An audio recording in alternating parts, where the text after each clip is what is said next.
maybe just it's time to jump into the rotation.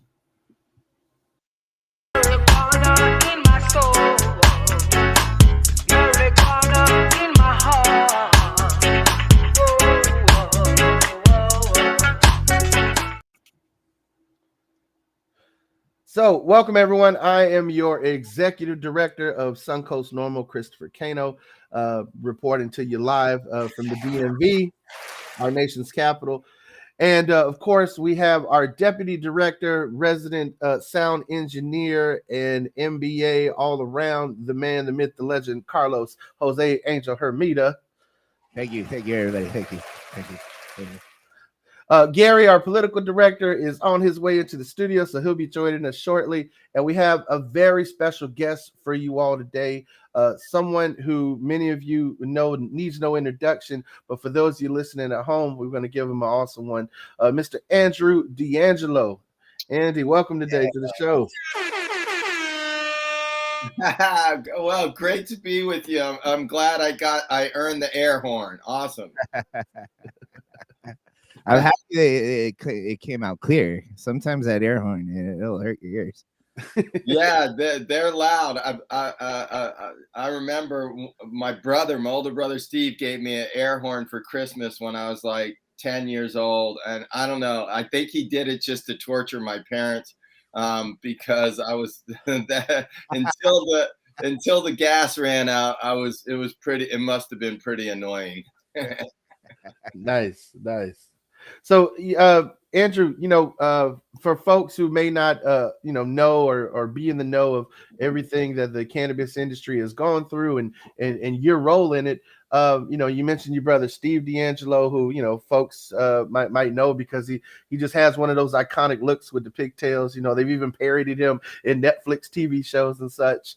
So, but I for those of us who follow the industry, we've seen the documentaries on Harborside Health that you and your brother and your partner Dress founded.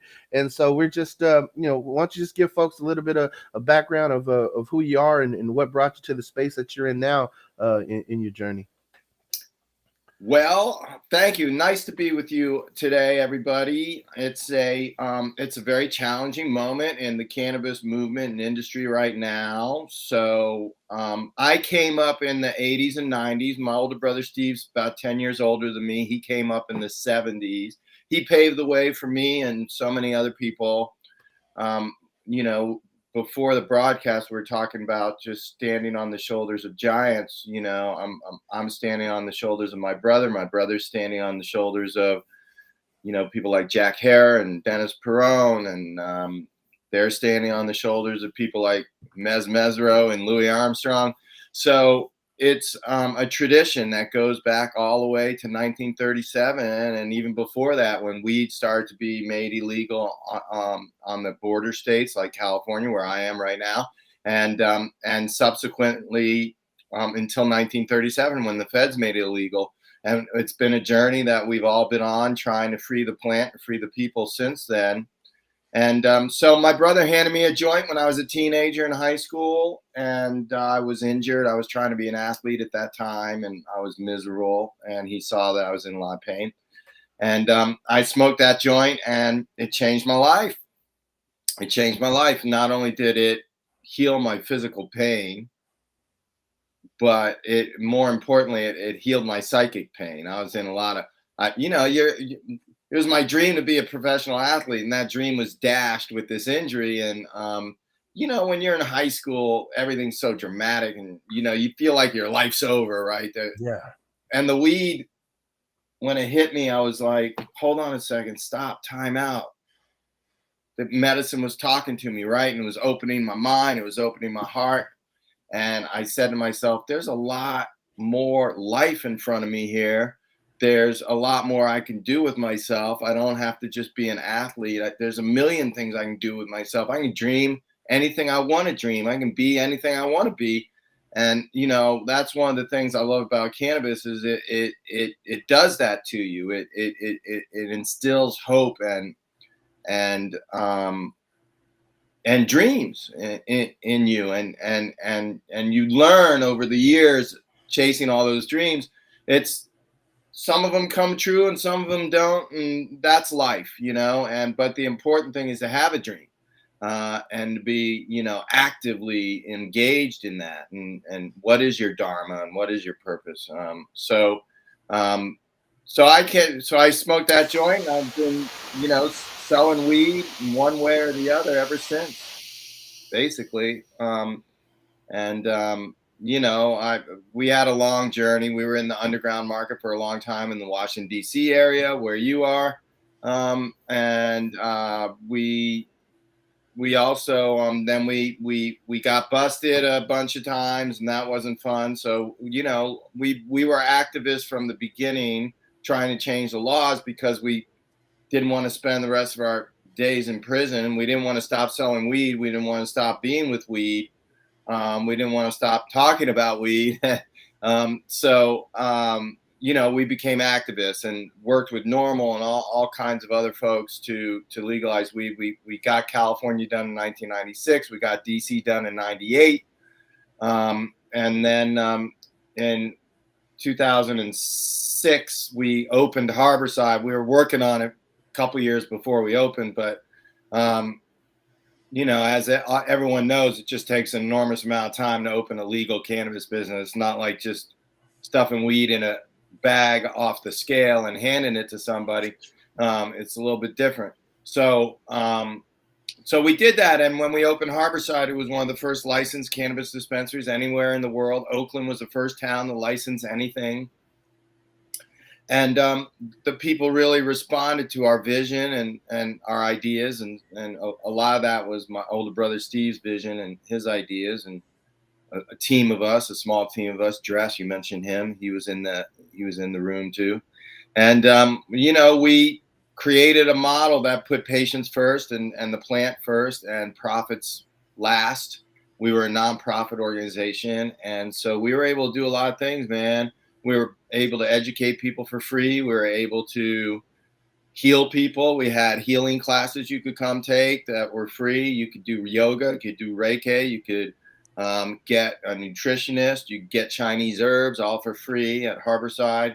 We also had something called the Patient Activist Resource Center, where you could write letters to politicians, and we give you free weed for doing that.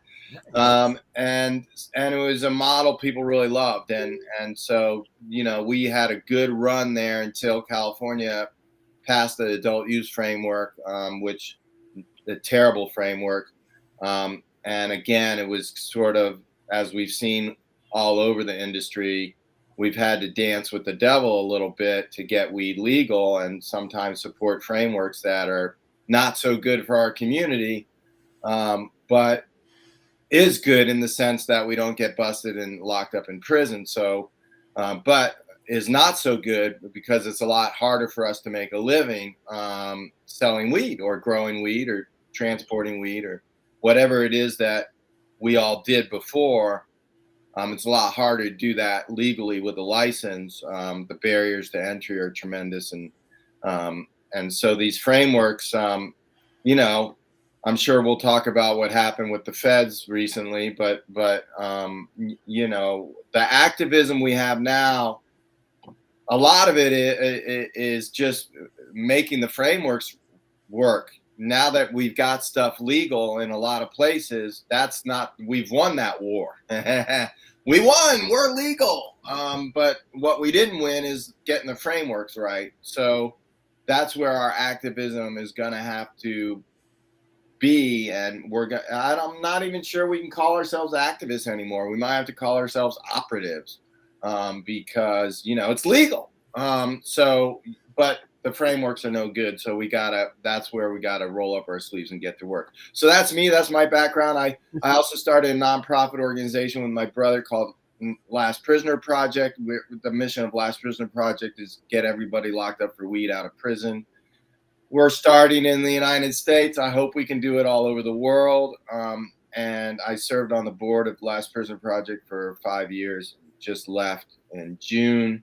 That team is strong now, and we built the organization. It's successfully getting people out of prison and raising money, and I feel good about the team that's over there. And so now I'm a consultant. I work with entrepreneurs all over the country, all over the world to help build their cannabis businesses, their cannabis organizations, and make them as good as they can be and something that they can be really proud of.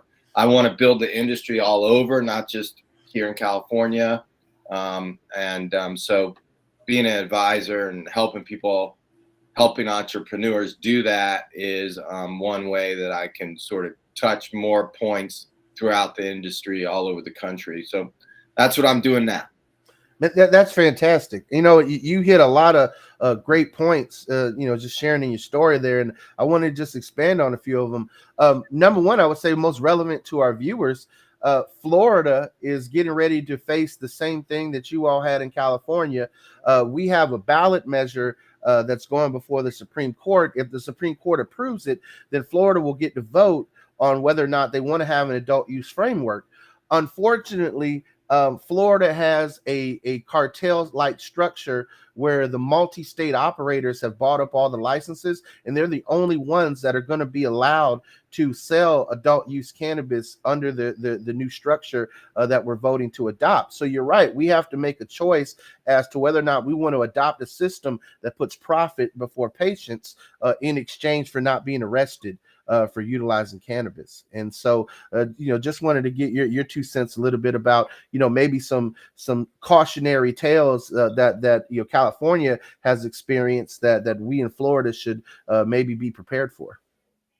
It's a great question, because if you had asked me that question in 2015 or 2016, I would have said you have to support any legalization framework that's on the ballot because of what you just said. It gets our people out of prison. I don't feel that way anymore. Mm-hmm. Honestly, I don't feel that way anymore. Kill it. You don't have home grow in there. That's terrible. You've got, like you said, a cartel structure in Florida. This is totally corrupt. This thing that's getting put on the ballot, it's totally corrupt. So I'm not in Florida, so I'm not going to tell you what to do. Okay, you know your state better than I do. You know what you need better than I do. Some of you, darn it, you're going to vote for anything that's on that ballot because it gets our people a step closer to not getting locked up anymore. But as we all know, if you're growing or transporting or selling weed outside of the legal framework, you will get busted. I don't know if you'll go to jail. You might. If you keep doing it over and over, you probably will go to jail. So for our community, what's the difference at the end of the day? So so now I'm of the opinion I've evolved because it's really and I don't want to hate on the big companies and the quote unquote cartels. They're just doing what they're trained to do. You've got an MBA, Carlos. Okay. That's what they're trained to do. It's a colonization attitude. Okay. And they don't call it colonization. They call it new market or emerging market. But it's basically colonization. All right. And imperialism and it's colonization by capitalism. And, I like to sell weed and I like to transact and I like to trade. And so I'm not in any way hating on trade. I love trade. That's how we've all put butter on our bread all these years. So I'm not in any way anti-capitalist, but at the same time, I am an colonizationist. And so we have to strike a balance here, right? And I've been talking about building bridges between the roots and the suits for a number of years now, because the only alternative that I've been talking about is a war of mutually assured destruction. And those are the two choices, folks. And I haven't been able to build the bridges real good. I've been trying real hard. If any of the big companies. Kim Rivers, if you're listening, let's talk. Let's have a meeting. Let's build a bridge. Kim Rivers and True Leaf, they've supported Last Prisoner Project. So it's complicated, right? You want to just hate on it, but you can't, because it's like, oh wow, they're supporting Last Prisoner Project. They got Blue River Terps in there. They got they've got Richard DeLisi in there. They've got some stuff going on that's righteous. Is it righteous or greenwashing us or stoner washing us? Well, it could be, right? Maybe it is, but whatever. It's a crack, right? It's an opening. It's something. Richard DeLisi's on the shelves of True Leaf. He spent 30 some years in prison. I mean, that's a good thing. That's not a bad thing. So is there a way? That's what I'm saying. I mean, is there a way for us to create something that's mutually beneficial, right? And a little bit of a win-win. And part of what I'm most concerned about with the bigger companies is they're just not listening to us right now. Yeah. We can't build a bridge if we're not listening to each other. Right. And I think we've done a pretty good job being nice to them. And I think we've done a pretty good job here in California. We've been too nice. I mean, we were too nice at Harborside. I mean, we were just too nice to these people. I was about to say, Andrew, like you mentioned earlier about the benefits that you would get if you were a member of Harborside. And, as a former member of Harborside, I felt like I had free healthcare because I bought my weed at Harborside. And there was a point in time, where like the big companies in this space, or like Harborside Health Center, had a social responsibility, and whether or not, and I'm sure there are some shitty companies out there that were just kind of trying to fake their social responsibility. But now we're at a point where these companies are so big, where True Leaf is so big, they don't give a fuck. Yeah, I know. I mean, we're in this weird phase. Yeah, we're in the I don't give a fuck or I'll sue you phase. Everybody's suing each other. I mean, True Leaf's got this lawsuit against some social equity people in Ohio. And I'm really troubled when people lobby against home grow. I'm really troubled when these micro business license categories, the frameworks aren't right. They're still not helping our people the way they should be. And this attitude of global domination, right, is the problem. Okay. We do have a social responsibility. Okay. The planet is burning up, okay, and dying underneath our feet because we're trampling on her too hard. It doesn't matter what industry you're in. If you've got a belly button and you're a human fucking being, the thing is on fire, okay? It's a crisis. We all have a social responsibility. Our industry in particular, because we had 100 years of prohibition and we we locked up a bunch of poor white, black, and brown people.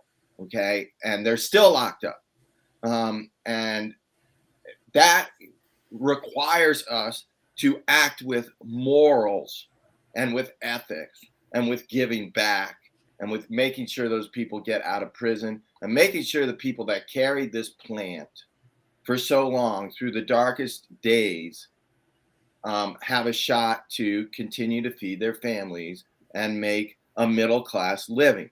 None of us want to have global domination. Most of us don't. Some of us do. I mean, Berner, bless his heart, definitely wants global domination. Indeed.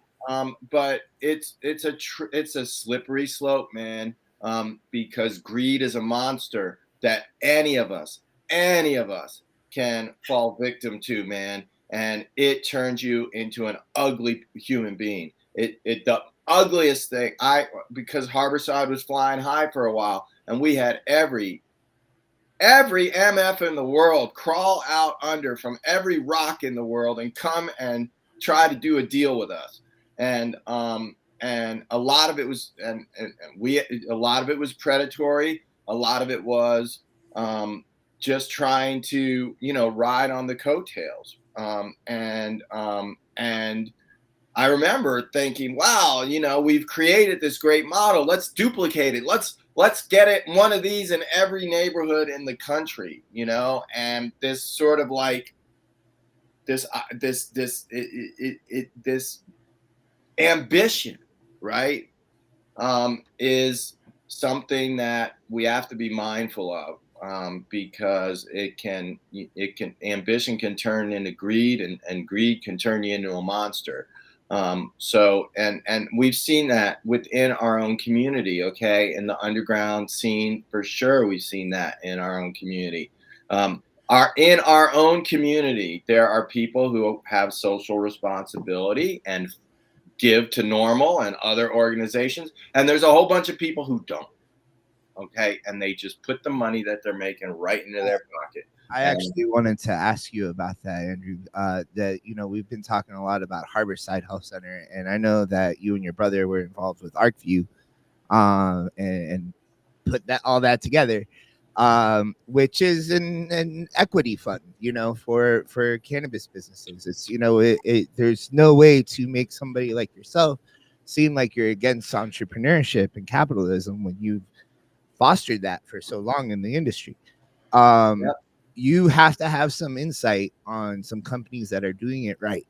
What companies are doing it right, and what are your metrics for that? And you can eliminate True Leaf and cookies right away.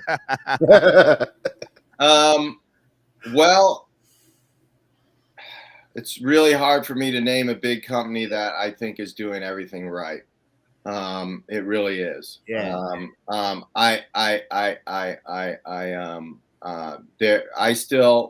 I think there's a lot of craft producers that are doing things right. I like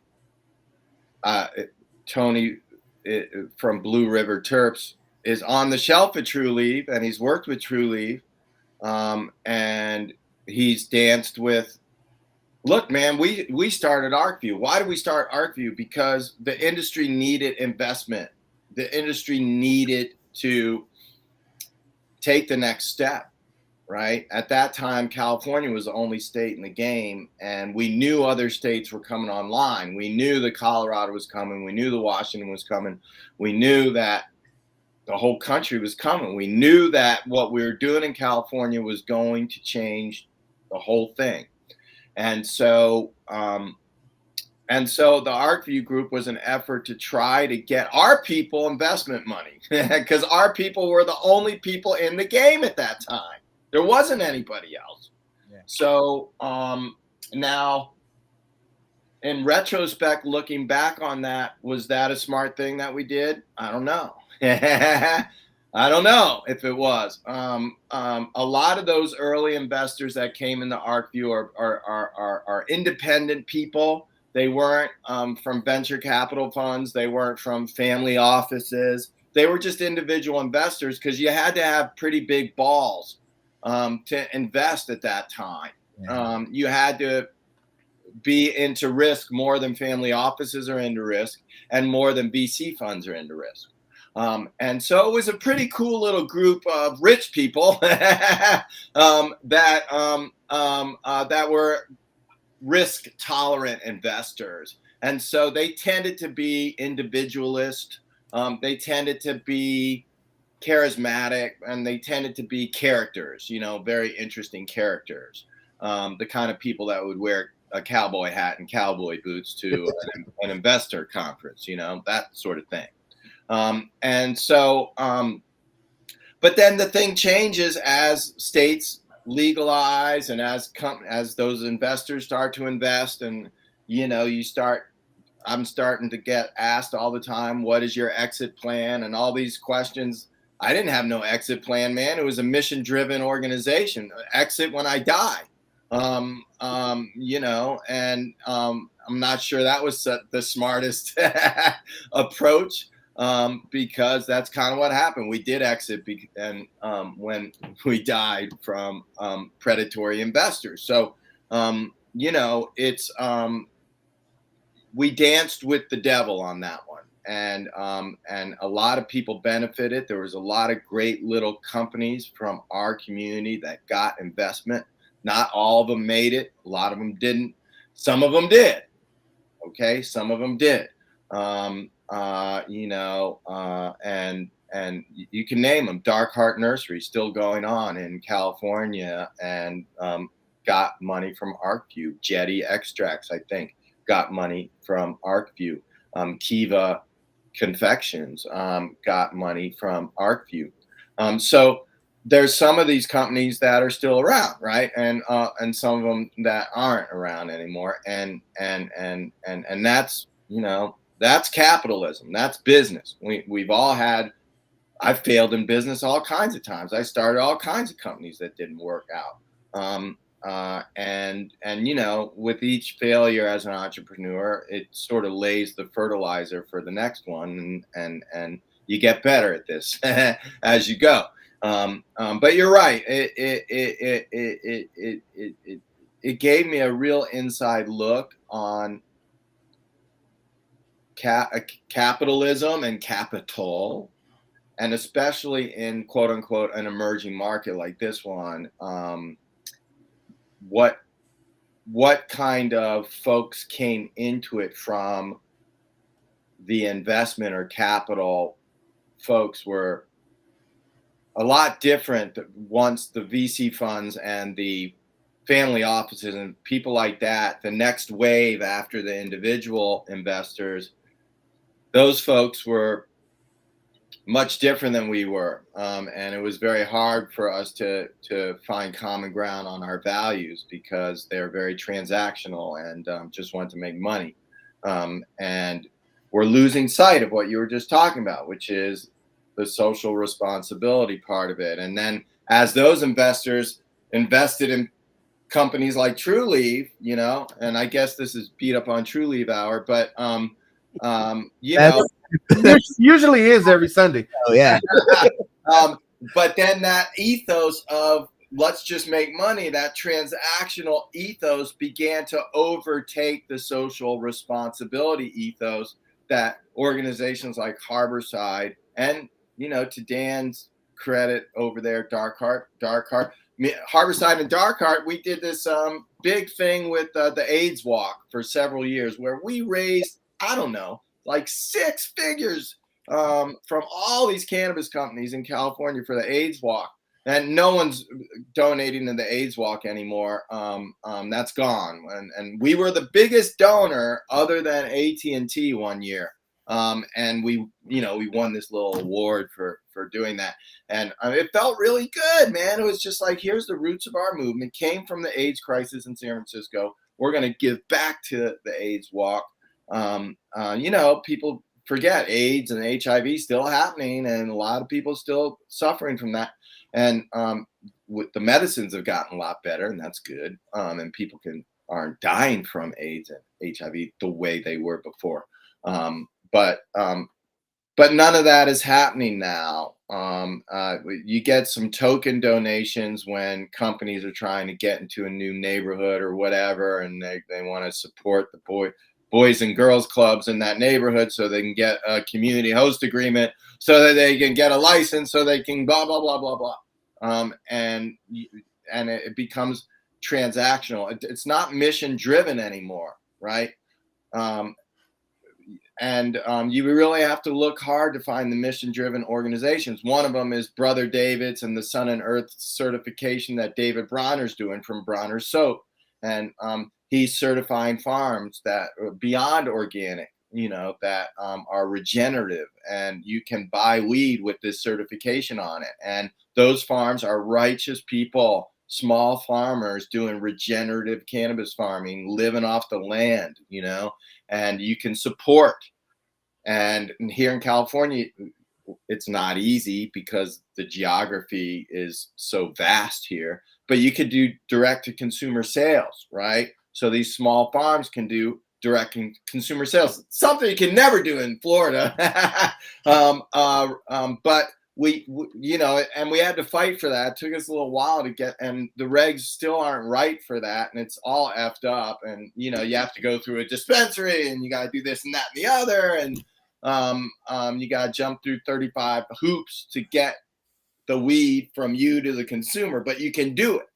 Okay. And that's really the future of our community. That's how we're going to compete. Ultimately, we're not going to be able to compete with scale. We're going to have to compete with quality. And we know how to speak to the heavy consumers of cannabis. All right. The True Leaves of the world will never know how to do that. They will never know how to do that. They can hire me. They can hire you. They can hire a whole boatload of us. At the end of the day, the corporate structure and decision-making apparatus will not allow it. Okay. It simply won't. It just isn't there. And so we know how to do that. And the heavy consumers of any product is what sustains the industry of that product. Okay. I'll give you an example, Andrew. I was in a True Leaf once, and Just once. Or Just once. I was there. It was like right before they closed, right? And I needed some Rick Simpson oil. Yeah. So I'm in there. I go through the whole process to give them my card, wait in the waiting room, get into the area, right? Talk to the patient therapist, whatever it is. And I'm like, oh, I just need some RSO real quick and I'll get out of here. Right. And he's like, oh, I'm so sorry. And I'm like, well, what's going on? And I'm like, am I out of milligrams? We've got this weird thing in Florida where like you can only have a certain amount of milligrams or whatever. Oh my God. They do that in Ohio too. It's insane, man. But he was like, no, your milligrams are fine. Unfortunately, we pulled the RSO right now because we're taking an inventory of it. I was like, wait a minute. You're telling me that I can't get my medicine, right? Because you need to count it. Wow. You can't subtract one. I can't imagine ever being in Harborside Health. Oh, that's just terrible. I mean, look, I need medicine, and you guys are like, we got it, but you can't have it right now. I'm so sorry.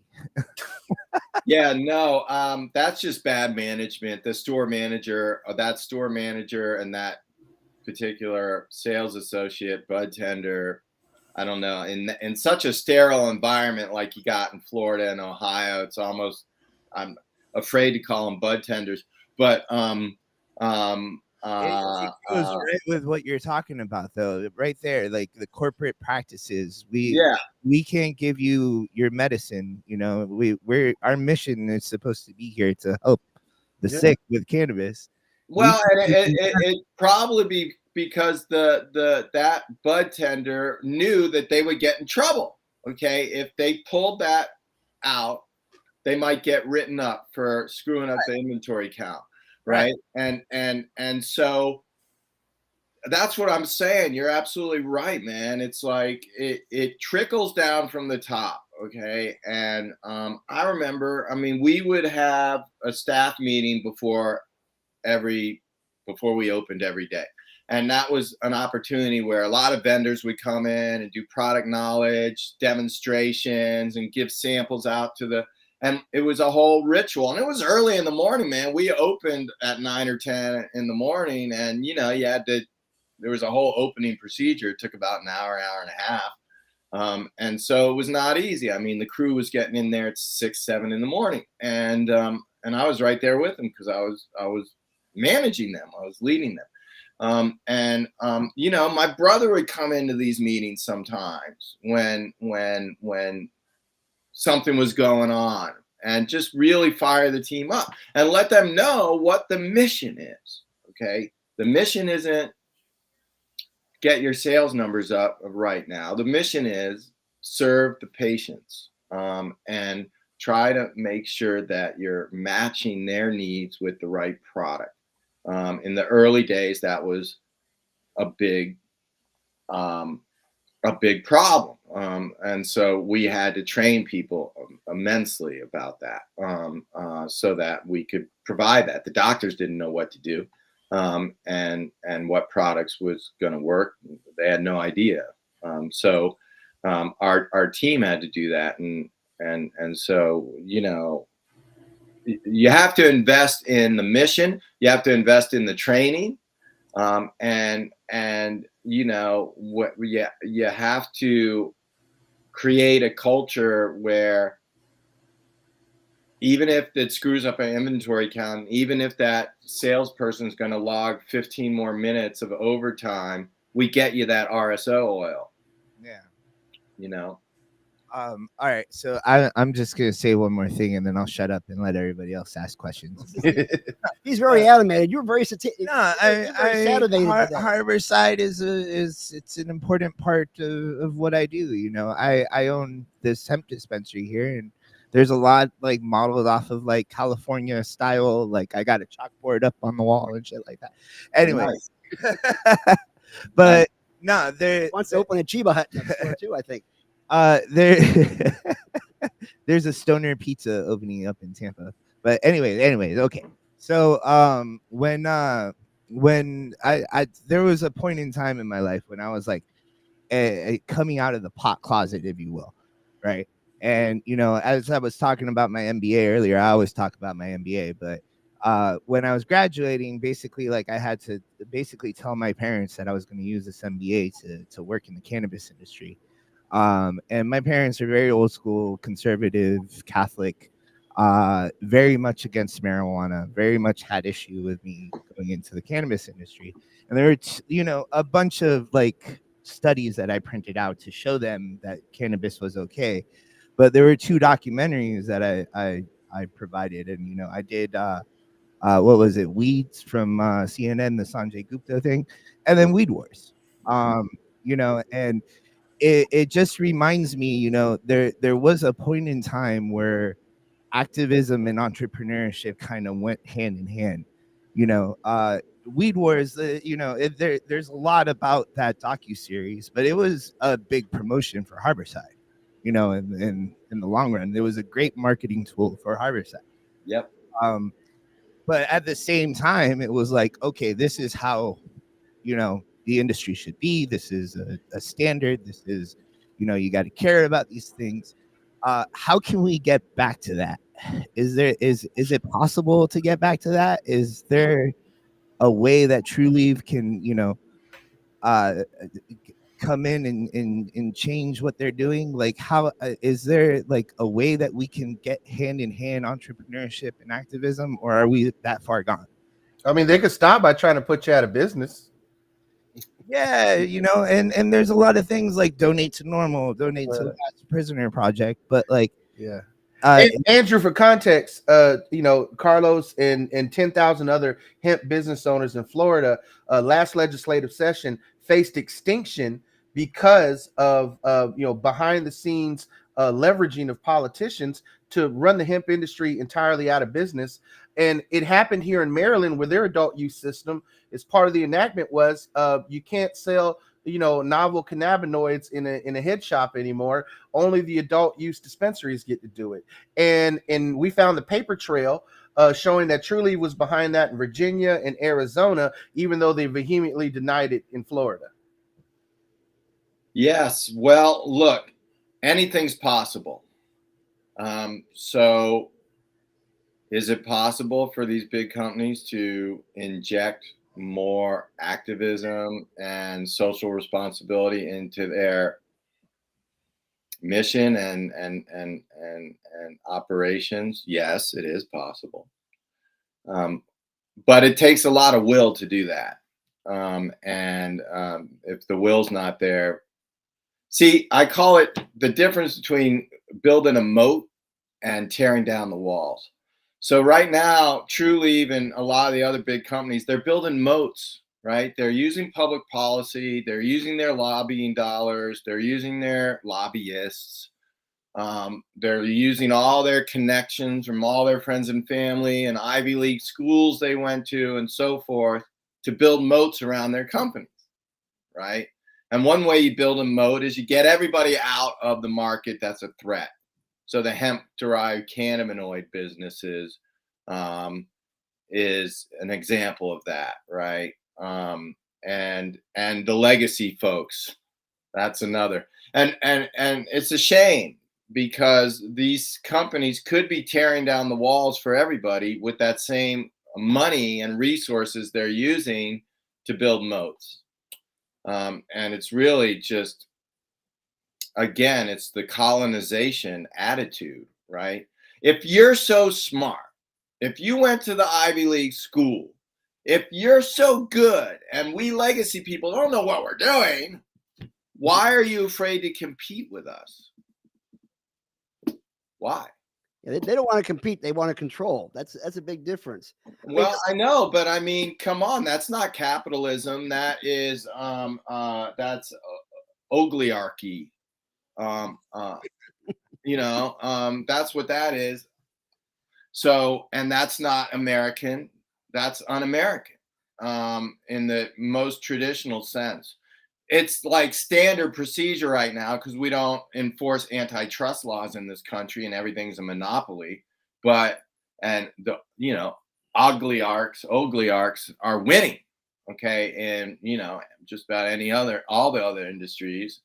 But that doesn't mean we're going to give up the fight and let this industry become that way. So I think it is possible. It takes a lot of will. Where we can be socially responsible is in our own companies and our own organizations and our own choices that we make. And there's a whole bunch of cool stuff going on that level. I mean, I'm going to Buffalo to speak in New York, and then I'm going to Albany. I'm going to be spending some time in New York because New York's in crisis right now, and needs a lot of support. And I hope that my experience and the things I've been through can inform people there.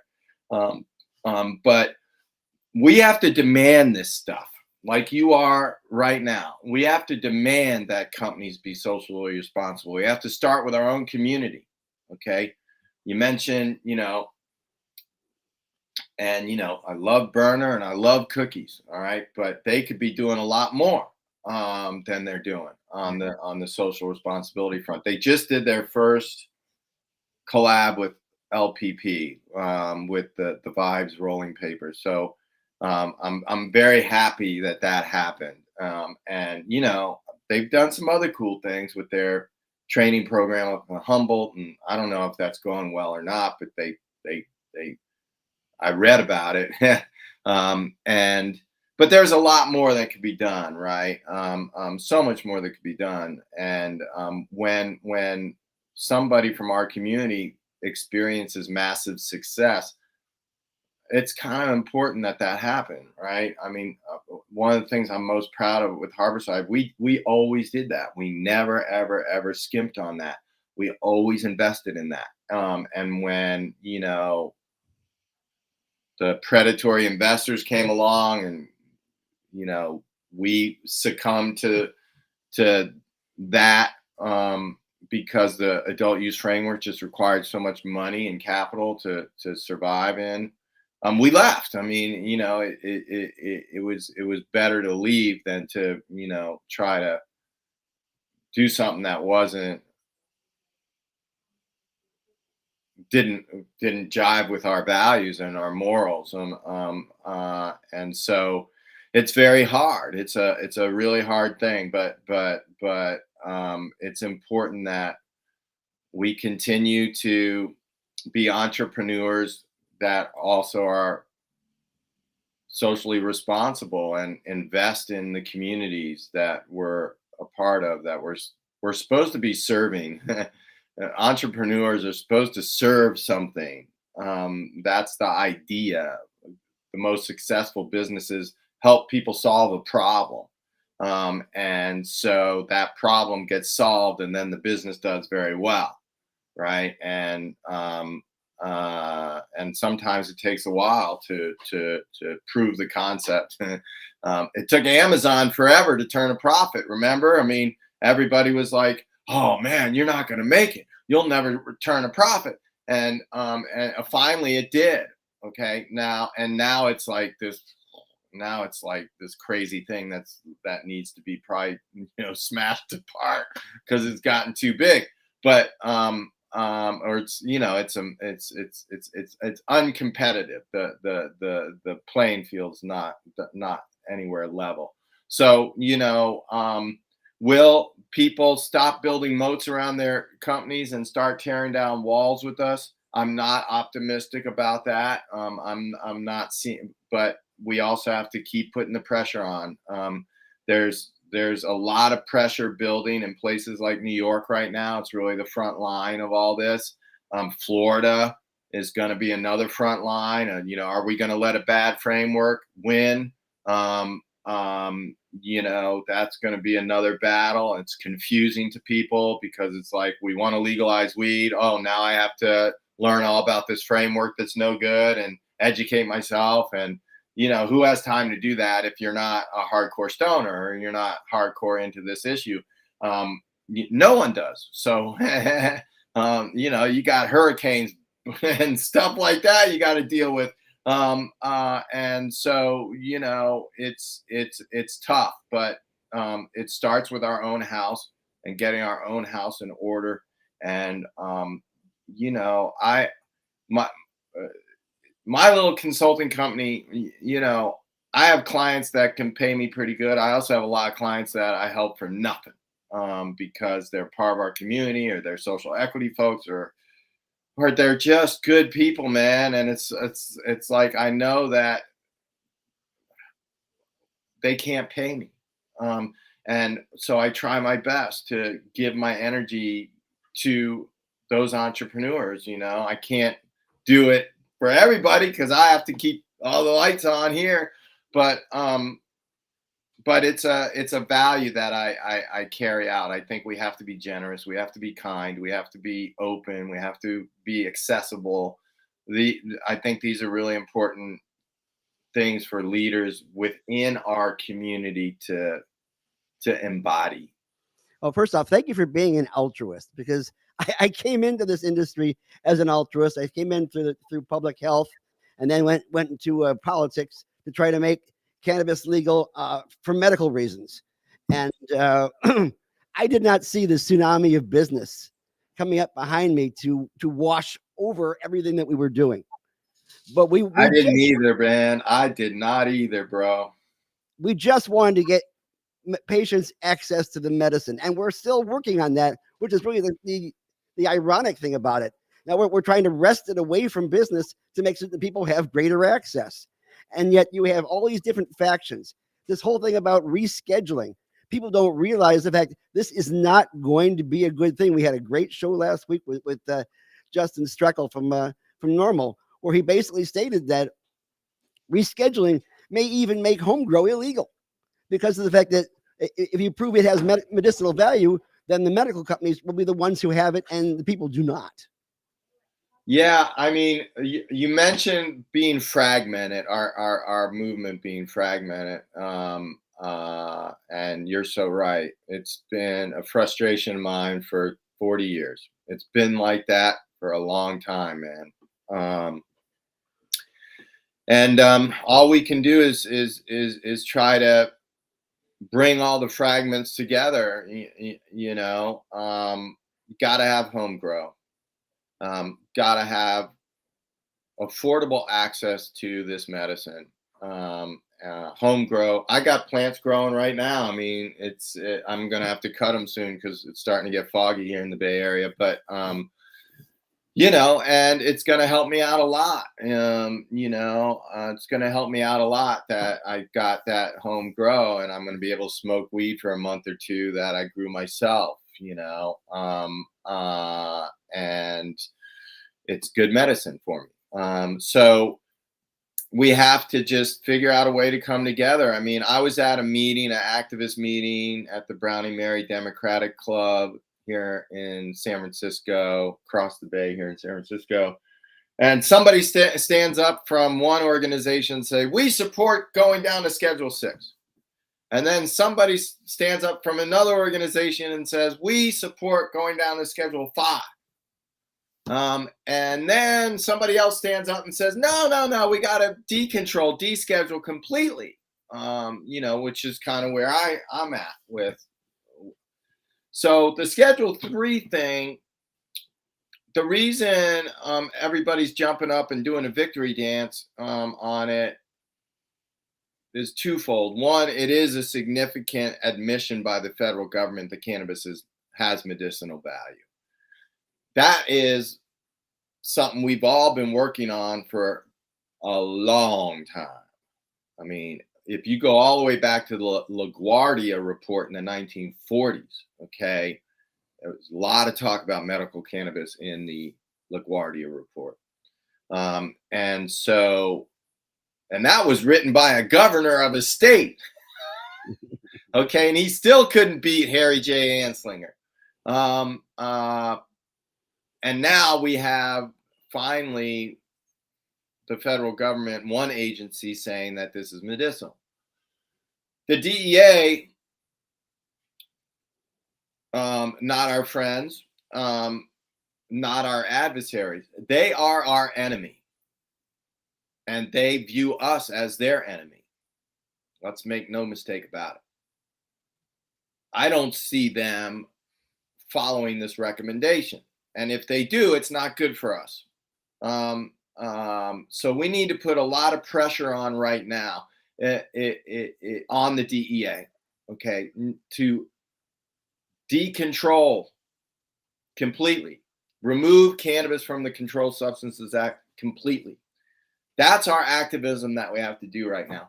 You may remember kratom. I don't know if you know about kratom. Kratom is another plant based psychoactive that people take for pain relief and other things. And you can buy it in the most smoke shops and places like that. Really big in Tampa Bay. And I'm sorry, but it tastes like crap. Yeah, it does. It does. But you may remember a few years ago, they were trying to make kratom a Schedule I drug. Okay. And there was a huge outroar. Now, it was the Trump administration, and they had somebody, the DEA wasn't being run very well and so forth and so on. But a lot of pressure was put on the DEA not to do that. And they caved into that pressure. And kratom is not in the Controlled Substances Act. Okay. That was a huge victory. I mean, I remember going out and loading up on kratom because I thought, they're going to make it illegal. I better get a load in while I can. And I don't really use it that much. It's still sitting in my freezer. But I was being entrepreneurial with it. And we have to do the same thing. If we can put a lot of pressure on the DEA, not because there's going to be a lot of people from the bigger companies going, yes, Schedule 3, go, because they get 280E relief, and they can't see past their freaking nose on their face. Okay. They don't realize that they're done. Schedule 3, they're done.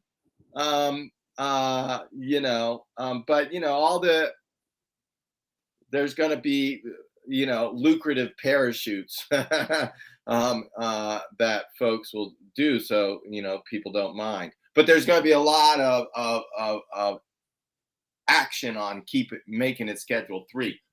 That's not the action we want. So we have to put a lot of pressure on, man. It's up to us right now. And so that's the activism. The HHS recommendation is a small crack in the wall. We have to put our crowbar in that crack and jump up and down on it and, open that crack up.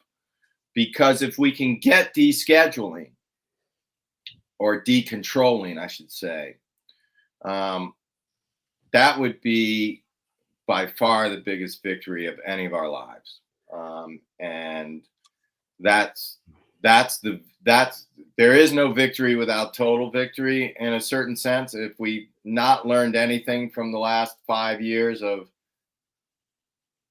the colonization by capitalism, if we haven't learned anything on that, then, shame on us. So, that's what we need. Because then you do get home grow, and then you do get all kinds of things. We want frameworks to be as vague as possible and as decentralized as possible, with the least amount of taxation and the least amount of regulation. So you're saying you're more of a laissez-faire capitalist. where basically let the market do what it has to do and stop getting involved in it. Well, I mean, yes and no, right? Because that didn't go so well for the fossil fuel industry. They made a lot of money, but look what they did to the fucking planet, man. There's always balances to be struck between public health and regulation and, being stupid with it all. The fact of the matter is, with cannabis, it's very, very different because it was underground for so long that if you don't get the public policy right, you're going to have two markets. You're going to have a licensed market and you're going to have an unlicensed market. You might even have 3 markets like we do now with the hemp-derived cannabinoids, unlicensed, gray area. Then you have unlicensed, underground, and then you have licensed. And there's almost like there is 3 markets right now. And if we want to turn all this into one market, which is how everyone, I think, would be the high tide that lifts all boats the most, you got to be able to absorb the underground market with a public policy. And so it's almost like just, you got to take steps, right? Once you get everybody into one market, then you can start slowly inching up the taxes. If you need to, you can start slowly inching up the regulations. I mean, in the medical framework, at least out here in California, we policed ourselves pretty darn good. I mean, Harborside started a lab testing program. We didn't have to start a lab testing program. There was no rule. There was no law. We did that because we wanted patients to know what was in their weed. And we knew that there was a lot of pesticides being used. And there was a lot of heavy metals just in the soil of California. I mean, just everywhere. Yeah. And we had an incident where somebody with a compromised immune system smoked some moldy weed. It wasn't our weed. It happened in LA. It happened somewhere else. And that person died because they had a compromised immune. And so that was a big alarm bell for us. And we're like, oh, that can't happen. And so so when we first started testing, all we tested for was mold and pathogens and THC potency. And then eventually we were able to add other cannabinoids and other things. But in the beginning, we couldn't test for pesticide. That equipment's very expensive and you couldn't do it. And then, of course, when the regulators saw that there's this lab testing thing going on, they went crazy with it, right? And they included all these things you have to test for and at all these thresholds that don't make any sense, that food industries don't have to comply with, and even the bottled water industry doesn't have to comply with, and it just is kind of dumb, right? And it creates 2 markets, right? Because all of a sudden you gotta get through that lab test. That's going to be expensive because it's not just the lab testing costs. You got to go behind the lab with all your SOPs and everything to make sure you keep passing the lab test. So these are the kind of things where you get it wrong, and it feeds this system of 2 markets or 3 markets. And then you start to get into this enforcement situation, and all of a sudden, that war of mutually assured destruction I was talking about earlier, you start to see it. It's happening in California right now. Okay. Well, right. There is actually a fourth market, like a phantom market. I call it the quasi-adult use market, which basically what we have here in Florida. Now we're forced into this ridiculous vertical situation where the people who grow the wheat have to sell the cookies in the market. But what we have is a market which is supposed to be medical, and yet you go into a dispensary and there is no way they're going to talk to you about anything regarding medical. If you ask them if you have what you have for migraines, they will have no idea except for this will get you high. And so that's essentially where they go. So what what they do is they essentially market themselves as if they were adult use, but they're actually supposed to be in a medical market. So you have to have a medical card to get in there in the first place. Now, Carlos, did you have that one video I sent you? Oh shit. Oh, okay. Well, it didn't get loaded up then, I guess. My bad. Okay. Well, this came from a gentleman named Brady Cobb, who you may have heard of. He came down here, and we had a dispensary that had just gotten its license called Three Boys. The very first one that was going to work with strictly organic methods. Greg Gerdeman set up the whole thing. It was a fantastic idea. And then Sol Scythian came down from Canada, bought the damn thing, and turned it into one plant. And everything that had been set up before that was fantastic about Three Boys vanished in thin air. And we had this new organization called One Plant. And when we were involved in the the epidemic, it put up a commercial. Here it is. I got my motherfucking hair done. Sorry, they couldn't see that. But Okay. Well, anyway, didn't see that part. there Anyway, you go. it involves this young lady who was sitting at home with her two kids locked in their house and saying, "Oh man, I gotta call the weed man. These fucking kids are driving me fucking crazy." Oh, I think I saw this. Yeah, and You guys so- see this? I got my motherfucking hair done. Man, Yeah. kids getting on my motherfucking nerves. Let me call one plant because I need them to motherfucking bring me some weed.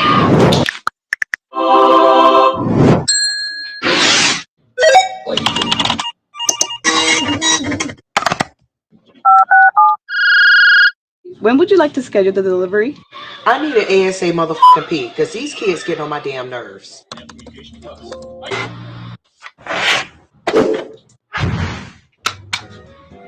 Miss Nicey, Port St. Lucie. Oh, you got this one? I got it. Oh my God.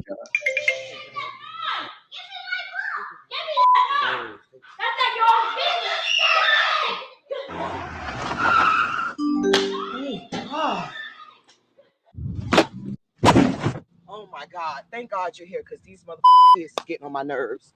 Just need you to sign this for us. Okay. Thank you. We are all set.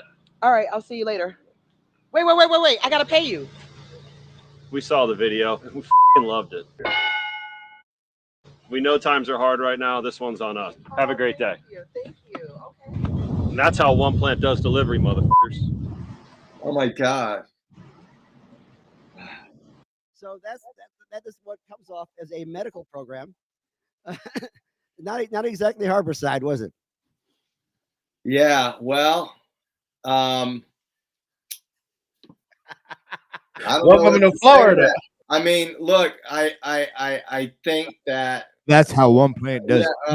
yeah, we would have done it a lot differently. And you're right. It is I don't know, what do you call it? Greenwashing or medicine washing? I don't know, but yeah, it's clearly not parents being stressed out is something that the medicine can be helpful for. And it should be something that we take kind of seriously. And, I mean, I'm not a big fan of profanity in celebration when we advertise for our businesses.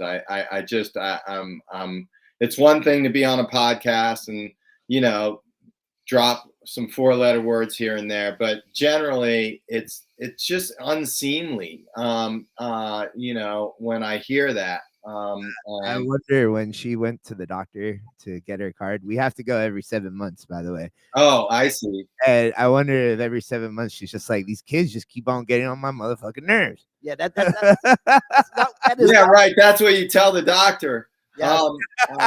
Not one of the qualifying conditions, unfortunately, in Florida. Right.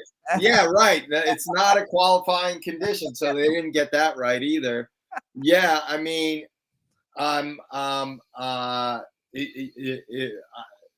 these big companies are not behaving well sometimes, maybe more than sometimes, and we have to call them out on it. That And it wasn't a very well-made commercial. They had way too many cuts, and it basically showed the world how hard it is to get a bag of weed. It was supposed to be how easy it is to get a bag of weed. It actually showed how hard it is. Here, sign this contract, to get your bag of weed. So anyway, if you want to make another commercial, One Plant, reach out to old Andrew and I'll help you out. One Plant is no more, by the way. One Plant sold to Cresco, so now it's Sunnyside. And Brady Cobb bought up all the old MedMen of blessed memory stores over here in Florida and now called it a thing called Sunburn, who came up with their new product this last week called Super Boof. Now, of all the things you want to call something, do you really want to admit that your product is Super Boof? Holy shit, Gary, are you shitting me? Like, they really named their strain, their cultivar Super Boof? Yeah, it's a new concentrate. made out of the best hot water imaginable, hot dog water. Oh my God! I'll tell you, well, they should call me too. I can consult with them on more efficacious ways to brand themselves.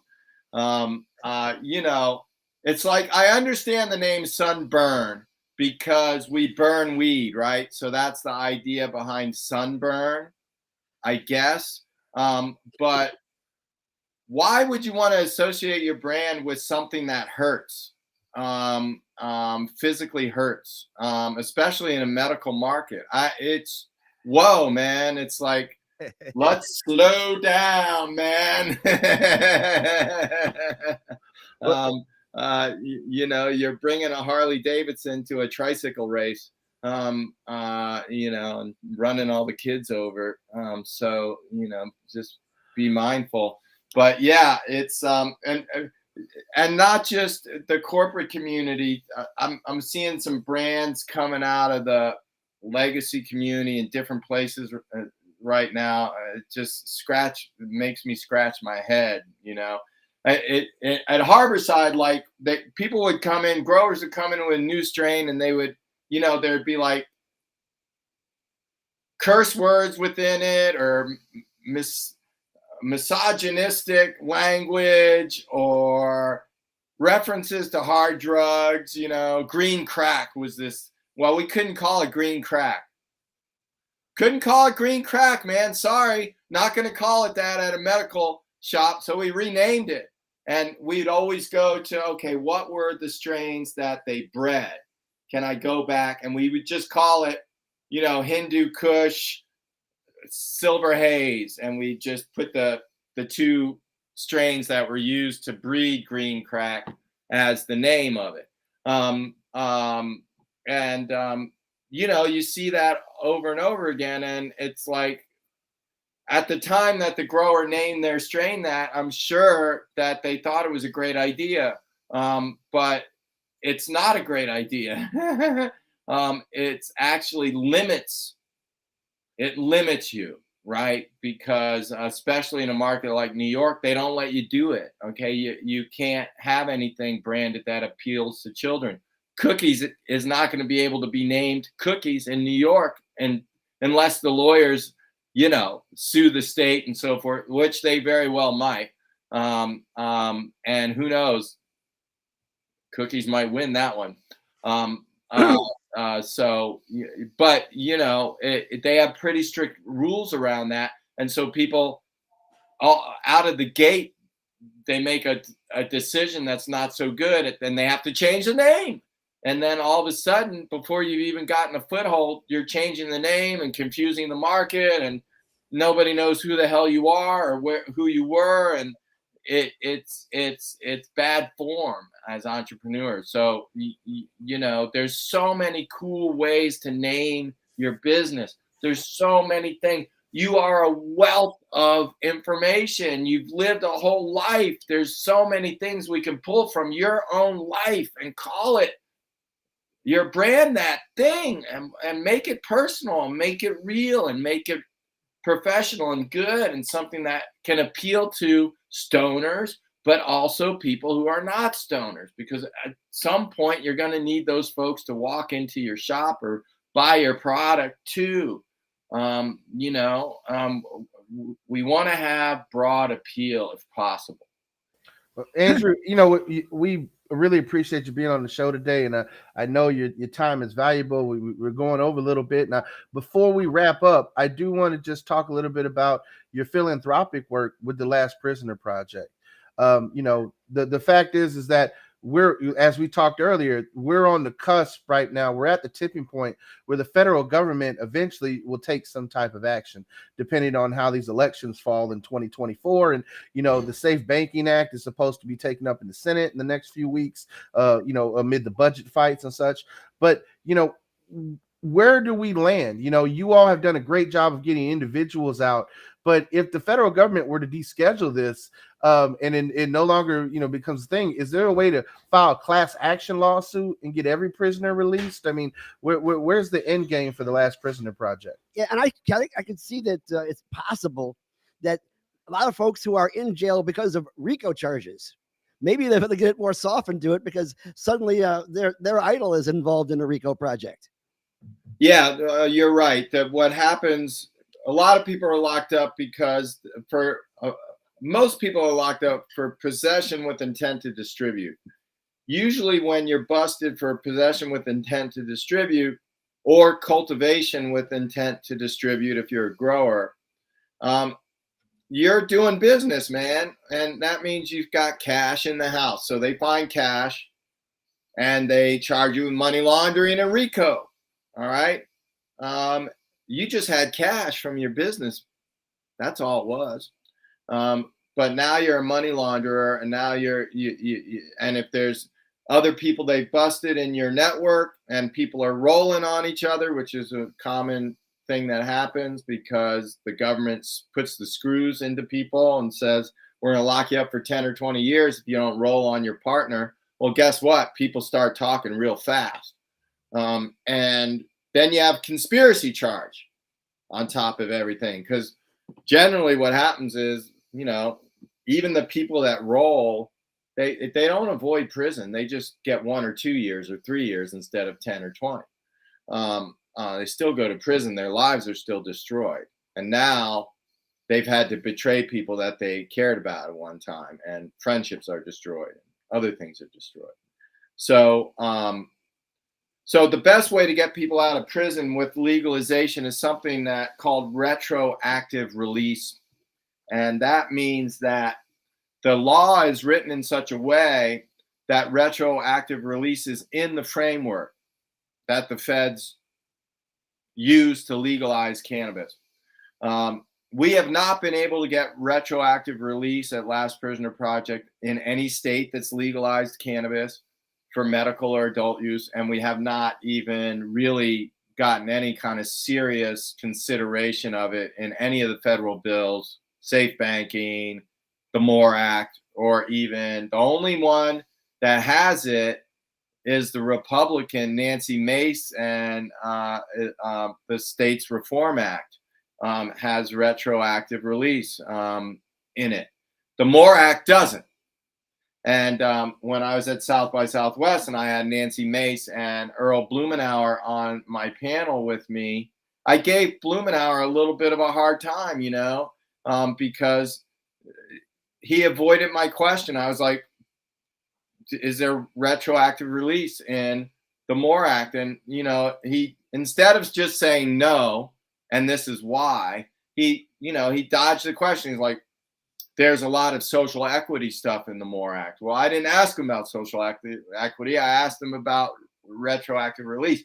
And I remember when I was done with that panel, and he was kind of testy with me from the beginning of the panel. I think that's just his style as a debater. But a couple people were like, Andrew, you can't be so hard on the politicians, that we're trying to work with them, And I'm like, are you kidding me?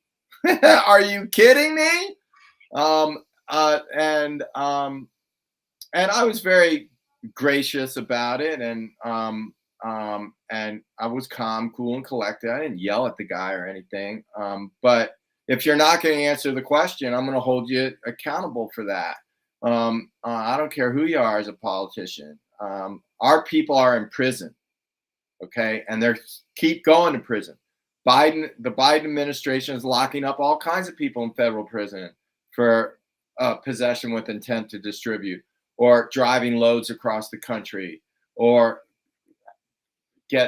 being involved in a grow operation. I mean, these things are still getting busted all over the country, and people are going to federal prison for it, right? The mandatory minimum sentences are still there. If we get down to Schedule 3, all that stuff is still in place. It's all there. The apparatus is still there, and it's still going to happen, and maybe even more so. So retroactive release is what politicians don't like to do, retroactive release. So again, it's another area we have to put a lot of pressure on as activists. It's just unacceptable. You're going to legalize weed, but keep people in prison for weed, and let big companies grow, distribute, and manufacture way more weed than all these people in prison were. Are you kidding me? That's morally okay with everybody? It's not morally okay. And so we have to have retroactive release. If we can't get retroactive release, the only way we can get people out is with clemency petitions and pardons from the president of the United States, or clemency from a governor. Once you've exhausted all your appeals, that's what you're looking at. That's the only way to get out of prison. And so that's why it takes us so long to get even one person out of prison, because we have to file these clemency petitions. Are very complex legal documents, hundreds of pages, not thousands of pages long. They involve testimony and all kinds of stuff, lots of legal work. So it just takes a long time. Meanwhile, your loved one's in prison. And you have to get really somewhat lucky to get a clemency. You have to make a really compelling argument. And usually it's for people, the people we have gotten out, it's mainly people who've been serving a long time, right? And so that makes the clemency petition a little more compelling, because, hey, I've already been in here 10 years or 20 years or 30 years. What the F, man? But if you just got locked up and you're looking at 5 or 10, really hard to get a clemency petition through, because the politicians are going to say, what do you mean you just got locked up? Do a little bit of time and come talk to me later. I have to have cover with the public. So everybody's, law and order kind of vibe is still prevalent in society, especially right now. Crime's kind of going up. In my hometown, Oakland, it's terrible what's happening with robberies and burglaries and cannabis shops getting knocked off every day, multiple times, each shop. And so I'm not happy about that. But I also don't think anybody should be in prison for weed. And so retroactive release is what we fight for. And hopefully we can get that into any federal framework. Otherwise, it's going to be a real painful reality for our prisoners. Yeah, now, Andy, I got to tell you, I knew damn well that when I booked you for this show, I said, there's no way in hell we're going to be able to get all the topics we want to talk to you about in one session. It's just absolutely impossible, because there's such a huge wealth of information you have, a huge amount of bad opinions we have, that we've got to get together. But so I would love to have you back again soon. You kind of pointed at me when you said bad. Yeah. I went to everybody, but we want to get you back on. Eventually, you'll get your brother on. Eventually, we'll get Jim Belushi on, and we've been working on that for a while too. But we were so fantastically honored to have you here today, and we'd love to have you back anytime, again guys. soon. You know how to get a hold of me now, and I'd be happy to come back. This has been great. And yeah, I just wanted to say, I mean, we spent a lot. I spent a lot of time asking you about business aspects, and I'm I'm happy you spoke a little bit about Last Prisoner Project at the end there, and I'm sure there's a lot of Black and brown people that are just happy that you're representing them in prison right now. Yeah, I was glad to see Mike Thompson finally get out. That was a long Michael one. Thompson. Well, look, man, none of us can know what it's like to be Black and brown, right? And so, but we can be allies and do everything we can to help that community. So, you know, it's something that I'm gonna keep doing. I hope we all will. Well, if there's something we can do here in Florida with you, just let us know. Yeah, man. I'd love to We're here. collab on getting just the bill just introduced on retroactive release here in Florida. Let the politicians go on record that, you know, they're not going to support it, or they are. So I'm happy to, hopefully we can collab on that in the future with this upcoming legislative session. Yeah, you know, and just anybody out there, if you want to help, we have easy programs. We've made it easy. It's the biggest contribution me and Steve made to LPP was we developed these programs. So one program is if you have a retail store of any kind, doesn't matter. It doesn't have to be a dispensary. It can be anything. It could be a gym. It could be a library. You can do the Roll It Up for Freedom program, which is basically your customers come in and let's say they buy something for $25.19. The 19 cents gets put into a bucket, a change bucket, or digitally we can do it through a POS system. And we raise a big bulk of our money that way. No burden on the retailer. They don't have to put in any money, but they do have to facilitate the transaction, and they have to honestly send us the money, right? Then the other, if you're a manufacturer or a grower, you can be in the Partners for Freedom program, and in exchange for a monthly donation or a percentage of a product that you make, you get a little LPP logo you put on the package. So and you know, you get on our website, you put our logo on your website, and you can, you know, let your community know you support LPP, and so that they can feel good about supporting you, right? So those are two easy programs. You can go to lastprisonproject.org/ I think it's Get Involved or Get Active, one of those two, and it's all right there. Click, click, click, and next thing you know, you're signed up. So and then for your listeners that maybe don't own and operate a cannabis company yet, you can write letters to prisoners. We have a letter writing program. Being a pen pal with a prisoner is a really marvelous experience. It doesn't cost you anything but a stamp and your time, but you get to know somebody. And when you're locked up, I can tell you, because I've been locked up, getting mail is a lifeline. The day-to-day life in prison is so hard. And to get some mail from folks, and to get even strangers telling you, hang in there, we got you, we love you, you're not forgotten, it really lifts somebody's spirit and gets them through that day or that week or even that month. So that's another thing people can do to help out. So plug in, and you know, let's do everything we can for our prisoners.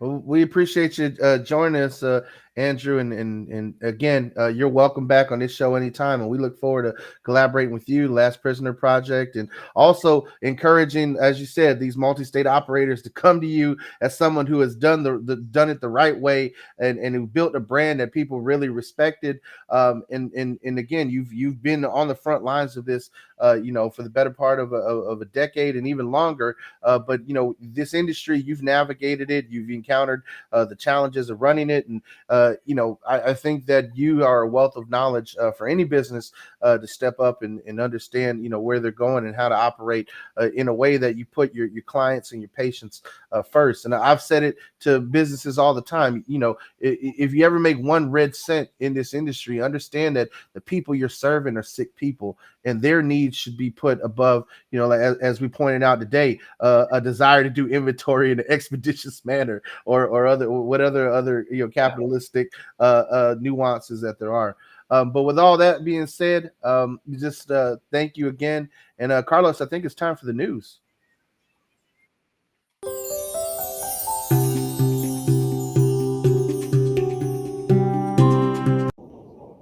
All right. So, coming out of California, legislation has advanced to the governor permitting live events at marijuana on-site consumption lounges. We've had episodes in the past with friends of Gary's with Bud's Place, who actually run consumption lounges and franchise them. Assembly Bill 374 expands existing laws that cannabis consumption facilities can serve patrons non-cannabis food or beverage products, and establishments will also be permitted to hold live events such as musical performance on these premises and sell tickets to these events. The use of alcohol and tobacco will remain prohibited at licensed consumption sites. So a little bit of progress there that we're seeing. In a prohibitionist state, we're actually seeing progress. Coming out of North Carolina, members of North Carolina's Eastern Band of Cherokee Indians have decided in favor of a referendum permitting the use and sale of marijuana on tribal land. According to preliminary results, 70% of voters backed the measure, which read, "Do you support legalizing the possession and use of cannabis for persons who are at least 21 years old and require the Eastern Band of Cherokee Indians Tribal Council to develop legislation to regulate the market?" Tribal leaders had previously approved regulations overseeing the cultivation of marijuana for medical purposes. However, tribal members have yet to begin engaging in sales of medical cannabis products, and even have their own congressman file a bill that would strip any state that has legal marijuana programs of federal funding. So prohibitionists in Congress are still at it, working to do what they can to take things down. But on the bright side of things, we want to talk about medicine. A study coming out of Sydney, Australia, according to observational trial data published in the journal PLOS1, showed that cannabis oil extracts are associated with sustained improvements in patients with chronic health conditions. The Australian investigators assessed the efficacy of cannabinoid extracts in a cohort of over 2,300 patients authorized to use medical cannabis. Under Australian law, physicians may authorize cannabis products to patients unresponsive to conventional prescription treatments. And the study participants consumed extracts containing varying percentages of THC and CBD for 3 months, consistent with the results of other large-scale observational studies.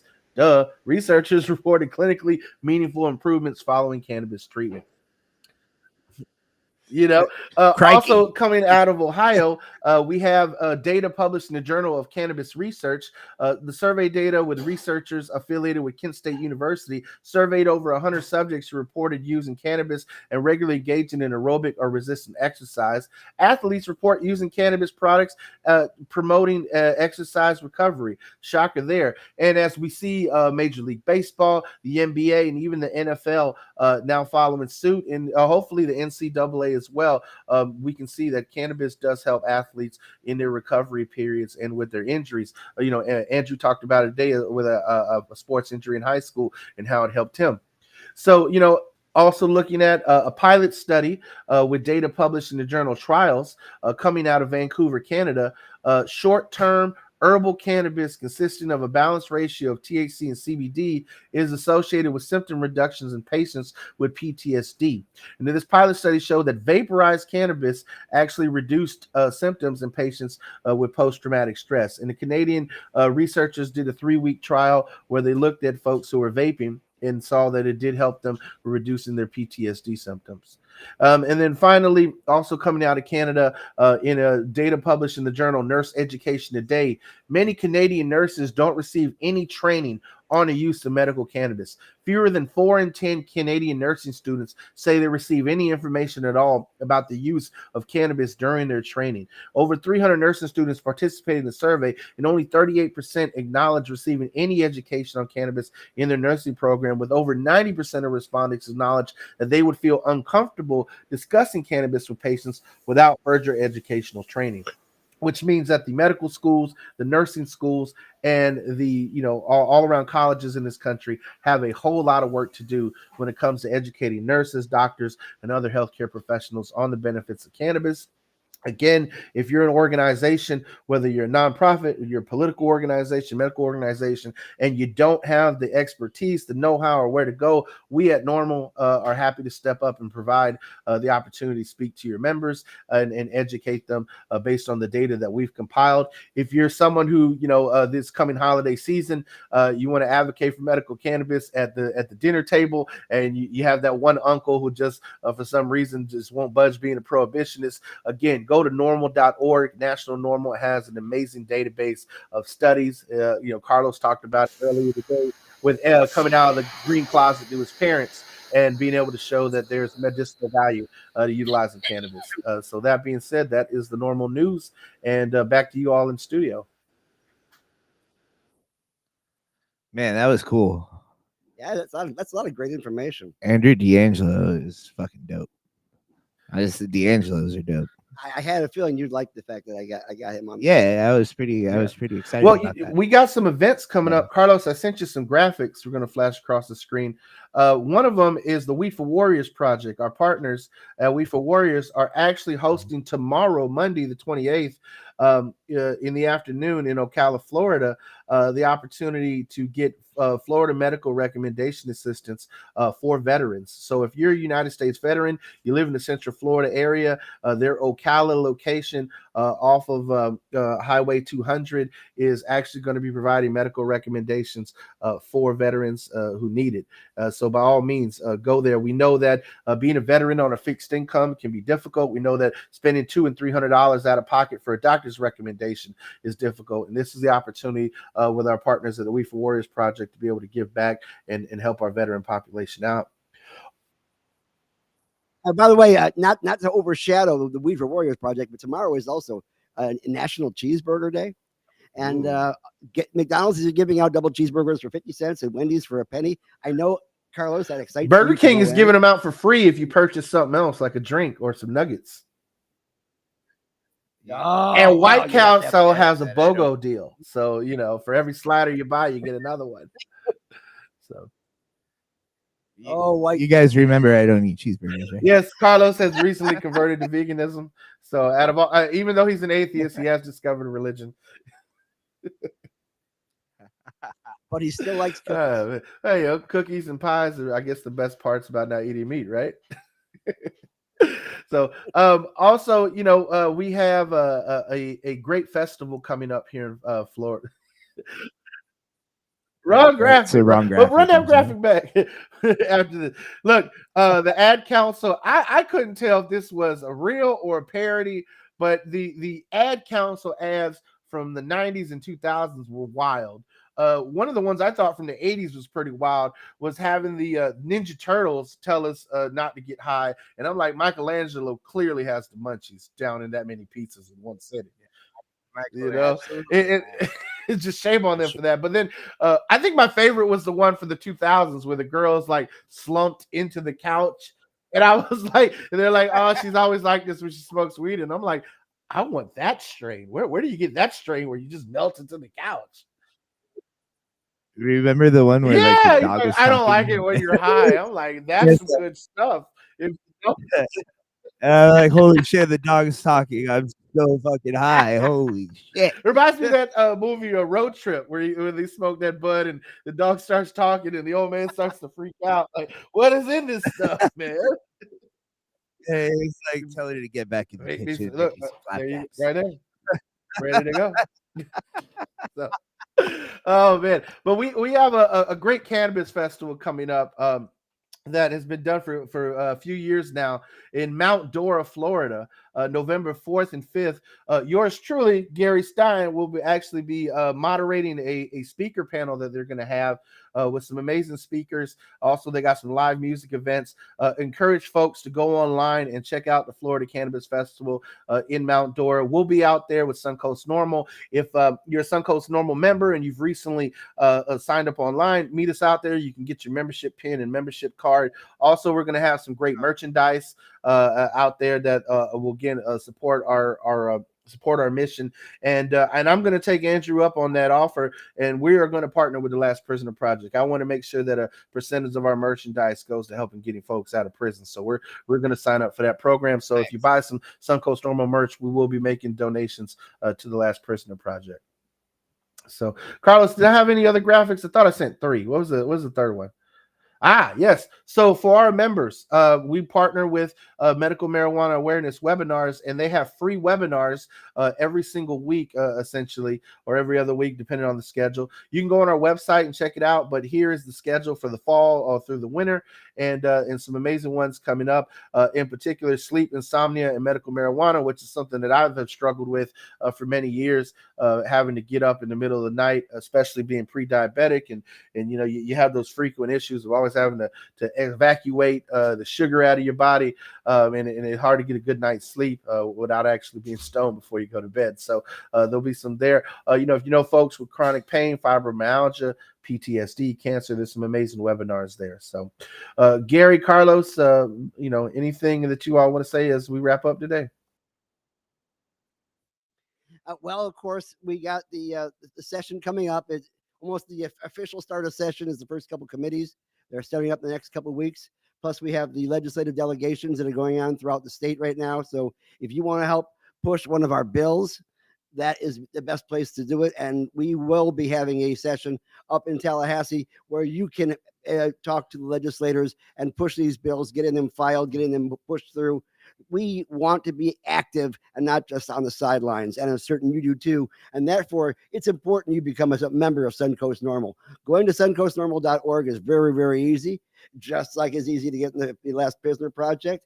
Go to suncoastnormal.org, pay your $25, get one of those fantastic pins, get a discount at both locations of Chillum CBD dispensary, and sometimes mushrooms. We got mushrooms sometimes. Sometimes. as well as become involved in what we are doing. And of course, we can't do it without you. And I guess Cannon's taking a break. So yeah. He's probably evacuating. I think is there anything else, man? I think we've got a pretty successful show. We've only run about 20 minutes late. I'm sorry about being late, but I was heavily into time dilation at the time. Cannon's back. I was enjoying these delicious flapjacks, before the dog tells me to tell her to go make some more. Well, I am gonna go ahead and end the stream and start talking to Wu-Tang. Okay, and of course, True Leave does win the Ass Hat Award for the day. Oh, there we go. Bye, everybody.